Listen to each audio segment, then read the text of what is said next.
Thank you, Prisha and Vivan, for introducing me with the choicest set of words, and a warm greeting to one and all. I am Siddhi Karnani, co-founder of Parvata Foods, a startup that has revolutionized the agribusiness in Northeast India. So how did my journey begin? How did all of this start? While we were studying at IIMA, we have a course called Shodh Yatra, which is taken by Padma Shri Professor Anil Gupta. The purpose of the course is to go to a difficult region, understand the hardships of people, and think about our goals in life. As a part of that course, we'd gone to Sikkim. So we used to trek in the morning, and by evening, whichever village we reach, we have a sleepover with some villager in their house or in the community school.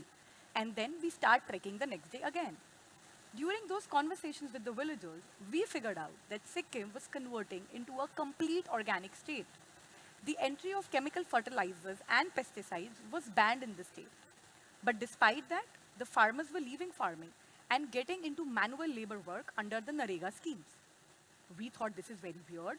On one hand, we are studying in our MBA college that organic has such a huge demand in the global market. And on the other hand, there are these farmers who are growing authentic organic produce. So why are they not getting the markets? So we figured out the entire chain and we realized that the produce from Sikkim was going to a place called Siliguri in West Bengal, getting mixed with all the other products from the eastern and northeastern India and being sold as conventional. The organic identity was lost. So my batchmate Anurag and I, we decided that if we can connect these farmers to the right kind of markets, there is a huge value that we can build in the lives of these farmers and also create a sustainable model out of here. So we opted out of placement and started our venture, Parvata Foods. Now, what our parents thought we were doing, they thought we would be selling some fruits and vegetables like a street cart vendor. And in fact, Anurag's father also requested their society vegetable vendor to teach him how to sell ginger. But basically what we thought. So I had this poster put up in my room at IIM. मंजिल मिल ही जाएगी भटकते हुए ही सही गुमराह तो वो हैं जो घर से निकले ही नहीं. So if you just keep on moving, you do reach somewhere. And there began the journey on the road less traveled. So we worked with multiple farmers across Sikkim, meeting them, trying to understand their problems, connecting them to the right kind of markets, and figuring out the entire value chain in the process. We tied up with Mother Dairy Safal stores to sell the Sikkim fresh ginger as Himalayan ginger across their 400 outlets in Delhi NCR. We then moved into processing and revived a Sikh processing unit which was set up by the Sikkim government and we made it profitable. Now all of this was possible because we walked an extra mile in the beginning. We decided to keep our foundation strong. So Anurag and I, we decided that we will not take any money from our friends or family. Whatever we'll do on our own. So Anurag took up part-time consulting with a US-based agri platform. And since I had a CA background before my MBA, I started taking online tuitions for the US students. So during the day, we would work for our venture, and in the night, at the US time, we would work in the US projects to earn the basic income to sustain ourselves. Also, we decided that we will not stay in any hotels because we had to travel a lot for work. So we would call up any friend, friend's friend, relative, relative's friend, and we would be like, hey, XYZ, I'm coming to Bangalore. Can I stay over at your place if that's okay? And yes, it did work out. No success is possible without a bit of salt. The challenges. To begin with, Northeast India is very secluded from the other parts of the country. There is a huge divide and a trust deficit from the farmers there with us. A decade back, when we used to go to the interior villages of the Sikkim, the farmers would tell us, I am from Sikkim and you are from India. I am from mountains and you are from plains and you have come here to exploit us. And it took us a huge amount of time and effort to develop that trust and develop that relationship with the farmers. Also, the whole of Northeast is very Himalayan mountainous terrains. And we had huge difficulty in managing the logistics, the operations, everything becomes expensive, it takes a lot of time. But now we figured out the entire supply chain.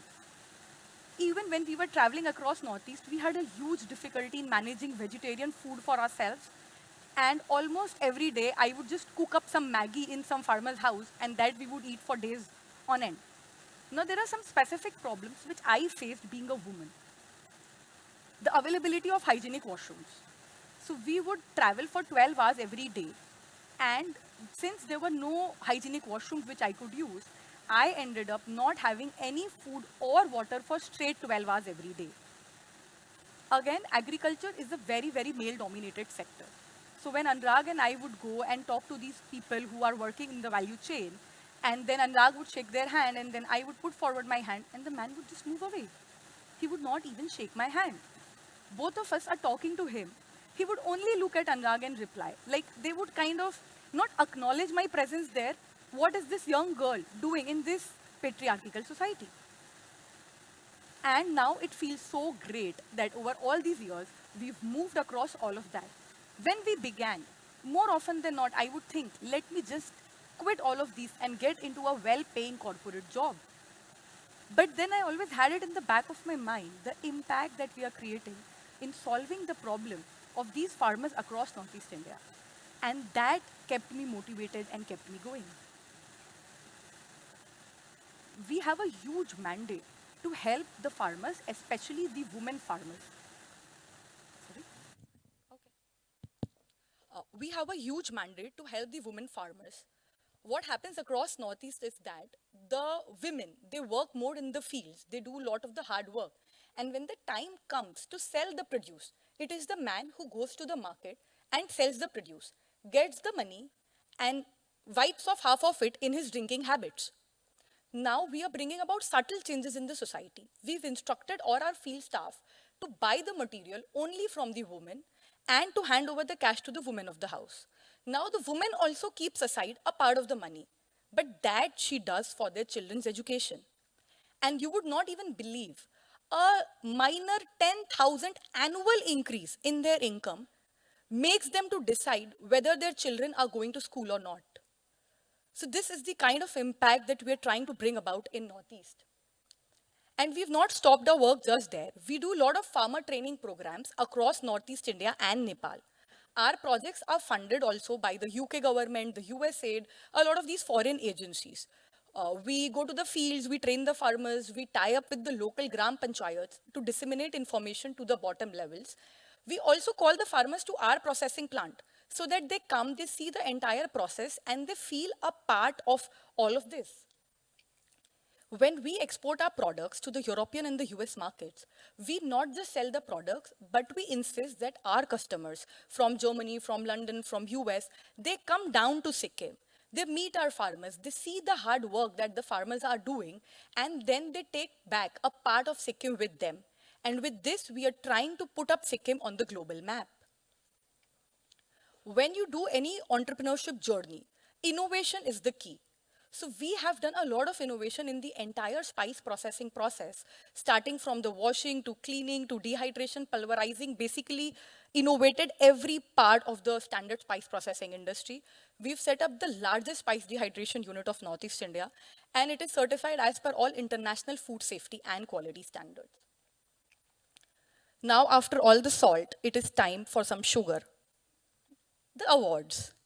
So we are really privileged that when Prime Minister Modi ji came to Sikkim to declare it as an organic state, he met us there. And he was so moved by the fact that we have passed out of IIM Ahmedabad, opted out of our high-paying jobs, and started this venture. He praised our work in his Mann Ki Baat program and on several other forums. I have also received the First Lady Award from the Honorable President of India for breaking the glass ceiling in a male-dominated sector. So this was given to 100 women across the country who have been the first in their field, like the first woman brigadier to the first woman to go to space, to even the first woman engine driver and the first woman coolie. I have been featured on Forbes Asia 30 Under 30 list of social entrepreneurs.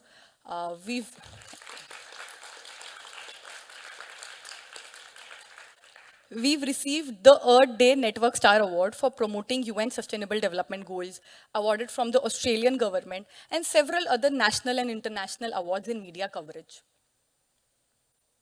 Just when everything seems to be going right, something happens. When you feel you're on the top of the world, you are suddenly nowhere. There comes COVID. We work in agriculture sector.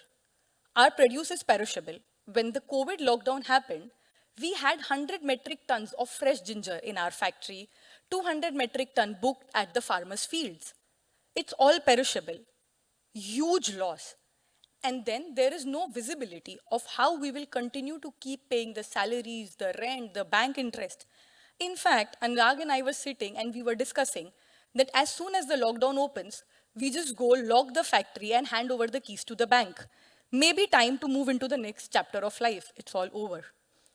And then suddenly, I remembered the saying from my favorite person, Albus Dumbledore.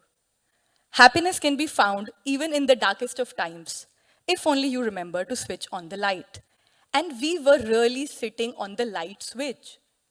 The northeastern herbs and spices that we work with have very high essential oil and oleoresin. It is because of the Himalayan origin of these spices, the soil, the water, the air that is there. It results in the agri-produce having a very high amount of essential elements, which means very high medicinal values. So we started researching Ayurveda, Ashtang Hridyam by Maharshi Vagbhat. We turned our home into a lab and our relatives into our subject, and we started distributing our immunity kadha. And we got really amazing feedback for the products. So we would start getting calls, my friend is down with fever, my relative or my friend's friend, and then they need your kadha, could you please send it across? So basically what we did is we mixed the wisdom of ancient Ayurvedic science with the modern scientific research done by US FDA and our cutting edge processing technology. In fact, our Kadha also won the award from the UK government in the preventive COVID category. And we distributed 30,000 packets of our Kadha to frontline corona warriors across Delhi NCR. The Kadha went to army, to the police force, to security guards, even to the hospital staff. Nielsen IQ was appointed as an independent agency to review the efficacy of our Kadha. And we got a 95 to 98% positive response. So now, we were focusing on exports all this while. After COVID, we realized that the Indian consumer's mindset is shifting and they are also understanding that food is health.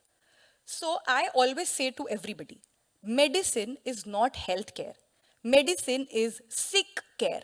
Food is healthcare. In the next phase of our journey, we are developing these wellness blends to incorporate in your daily lifestyle choice.